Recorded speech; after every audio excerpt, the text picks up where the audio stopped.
In every coastal village, there are stories whispered about the sea taking what it wants. But in Porthmerryn, the sea gave something back.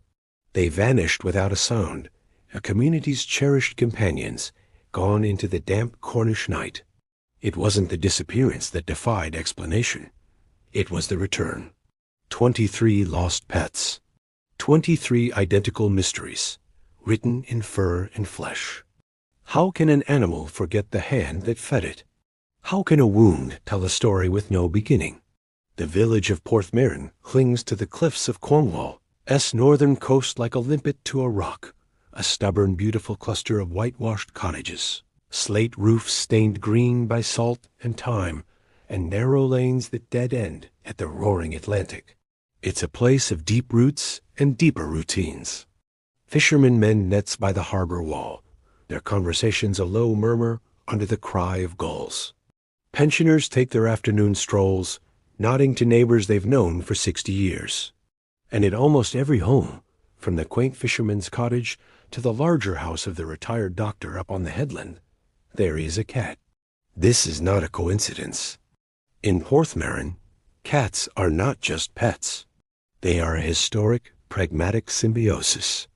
They are the keepers of the grain stores from generations past, the silent partners who patrol the garden walls, keeping rodent populations in check, and for many, the warm, purring heart of a quiet household. They are creatures of habit, mapping the village in a network of familiar walls, cozy sheds, and favored sunbeams. Our story centers on 3 of these creatures and the people who love them. Mabel was a 13-year-old tortoiseshell, her face a wise patchwork of amber and black. Her human was Eleanor Trethewey, 71, a retired librarian whose world had gently shrunk to the dimensions of her cottage. Her garden, and the daily walk she took with Mabel, tucked in a specially adapted wicker basket. Mabel had slowed down, her eyes clouded with early cataracts. She no longer hunted, but would sit for hours on Eleanor's lap by the bay window, a living, breathing blanket of comfort. She was my continuity, Eleanor would later say, her voice soft with memory. When Arthur passed, the silence in this house was absolute. Mabel filled it, not with noise, but with presence. She was my little witness. She remembered him with me. Then there was Puck, a magnificent, sleek black tom with eyes like new pennies. He belonged to Ben and Chloe Hargreaves, 30-something artists from London, who had traded Shoreditch for sea views 2 years prior. Puck was their wild child, a nocturnal adventurer who would disappear for days at a time, returning with notches on his ears and the smell of the moor in his fur. He wasn't our cat, Ben would explain, a faint smile touching his lips. We were just his favorite hotel, the one with the premium tuna. He had his own life, his own territory. We respected that. We'd leave the kitchen window on, the latch for him, always. And finally, Sudica, a delicate gray kitten with white socks, the beloved charge of Lily Chun, 10 years old. Sudica was Lily's entire universe. The cat slept on her pillow, followed her from room to room, and was the sole audience for Lily's elaborate stories of mermaids and pirate cats. For Lily's parents, Mark and Sarah Chun, who ran the village's only holiday lettings business, Sudica was their daughter's joy, made tangible. Life in Porthmerryn moved to the rhythm of the tides and the turning of the seasons. The autumn of 2023 was particularly mild. The air was thick with the smell of decaying leaves and wood smoke. Then, on the night of October 17th, at 3:07 a.m., the earth shifted. It was not a cataclysm, but a tremor, a 3.8 magnitude earthquake, its epicenter just 4 miles off the coast. In geological terms, it was minor. In human terms, in Porthmerryn, it was unprecedented. The documentary footage would later show shaky mobile phone footage. A wine glass vibrating on a shelf, picture frame tilting on a wall, a low, grinding rumble that seemed to come from the very bones of the cliff. It lasted 11 seconds. Eleanor Trethewey awoke with a start, feeling the old timbers of her cottage groan. Mabel, who had been sleeping at the foot of her bed, was rigid, ears flat. "There, there, my love," Eleanor murmured, reaching out. But before her hand could make contact, Mabel let out a guttural hiss, a sound Eleanor had never heard from her in 13 years, shot from the room, and vanished down the stairs. Ben Hargreaves was still awake in his studio, sketching. He felt the rumble, saw his pencils roll. He heard a thump from the kitchen.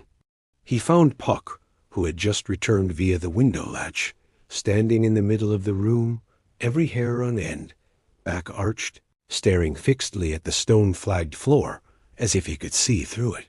The cat then turned and bolted back out into the night, ignoring Ben's calls. In the Chun household, Lily was woken by Sutika's frantic mewling. The kitten was scrambling at the closed bedroom door. "Mummy! Daddy! Sutika's scared!" Lily cried. Mark Chun opened the door to comfort her. The small gray blur shot between his legs and down the stairs.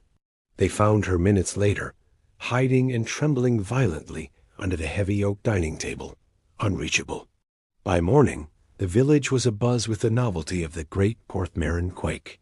It was a story for the pub, a curious footnote. The strange behavior of the cats was noted, but attributed to the shock. Animals are sensitive, everyone agreed. But as the sun rose on October 18th, a different reality set in. Mabel was not on her usual chair by the Aga. She was not in the garden. Eleanor, her heart beginning a slow, cold sink, walked the lanes, her basket empty, calling a name that met only the echo of the wind. Puck did not return for breakfast, or for lunch. By dusk, Ben and Chloe's casual concern had hardened into worry. They walked, the cliffs shaking his treat box. Nothing. And little Lily Chun stood at the back door, calling for Sutika until her voice grew hoarse, tears cutting clean tracks through the dirt on her cheeks from searching the garden shed. They were not alone. By midday, a pattern had emerged. 23 cats from across Porthmerryn were missing. Not just the wanderers like Puck, but the elderly, the indoor cats, the kittens. It was a clean, silent subtraction. No bodies, no signs of struggle, no yowls heard in the night. They had simply stepped off the map of their known world. The village mobilized. Posters went up on the notice board outside the Seaview Cafe. Search parties combed the gorse-covered cliffs and the old tin mine workings. Social media groups flooded with photos of smiling cats, Mabel in her basket, Puck regal on a wall, Sutika chasing a sunbeam. The local vet, Dr. Alistair Croft, offered his services. Theories were exchanged over garden fences. The earthquake had scared them into hiding.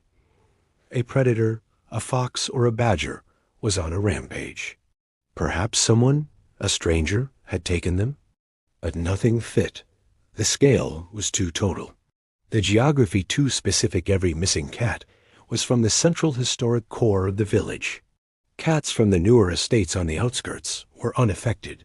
For 5 days, Porthmerryn was a village in mourning. Eleanor sat by her window, staring at an empty lap. Ben and Chloe left the window latch open, a silent invitation to a ghost. Lily refused to go to school, clutching Sutika's favorite toy mouse. Then, on the night of October 23rd, exactly 6 days after the tremor, it happened. It began with a sound. A chorus of meowing, faint at first, then growing in volume. It came from all directions at once. Eleanor, reading in her chair, looked up. Ben, dozing on the sofa, stirred. Lily, lying awake, sat bolt upright. They went to their doors, their gardens, and they came home. Not in a trickle, but in a sudden, silent wave. Mabel walked stiffly up Eleanor's garden path, jumped onto the wall, and sat, waiting to be let in, as if she'd been gone an hour. Puck sauntered through the kitchen window, gave his paw a casual lick, and headed for his food bowl. Sutika appeared at the Chun's back door, mewing plaintively. Joy erupted. Tears, disbelieving laughter. The village Facebook page exploded with photos of returned familiars. The mystery was over. They were home. But in the cold light of the next morning, the second, deeper mystery began to unveil itself. First, the behavior. Mabel showed no recognition of Eleanor. She didn't seek her lap. She shied away from her touch, regarding the woman who had raised her from a kitten with a blank, unfamiliar gaze. Puck, the independent adventurer, became clingy and fearful, refusing to go outside, flinching at ordinary sounds. Sudica no longer followed Lily. She hid, and when Lily tried to pick her up, she scratched her deeply, something she had never done before. It was as if their personalities had been erased and rewritten. Then the physical evidence. During a cuddle, Chloe felt a ridge under Puck's dense black fur. Parting it, she saw a thin, precise, hairless scar, about 2 inches long, running parallel to his spine. It was perfectly healed, a pale pink line against his black skin. She posted about it online. A neighbor commented, "That's odd. Our Millie has the exact same thing." Eleanor, giving Mabel a gentle brush, found it, the same scar in the same location. A call to the Chuns confirmed it. Sudica had it too. Dr. Croft was inundated.